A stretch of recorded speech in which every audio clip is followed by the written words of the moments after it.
puji syukur kepada Tuhan Allah kita karena pada hari ini kita dapat berkumpul di SMK Kristen Petra Surabaya untuk melangsungkan acara soft opening UPJ SMK Kristen Petra.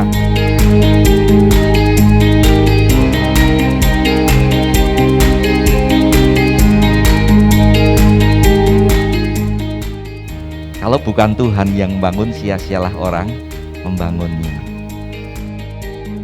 Unit produksi jasa SMK Kristen Petra Surabaya mulai beroperasi, yang tentu saja dimulai dari intern Petra. Semuanya hanya untuk kemuliaan nama Tuhan. Ini harus kita tunjukkan bahwa satu-satunya SMK yang Petra punyai bisa berkembang dan maju. Tuhan memberkati.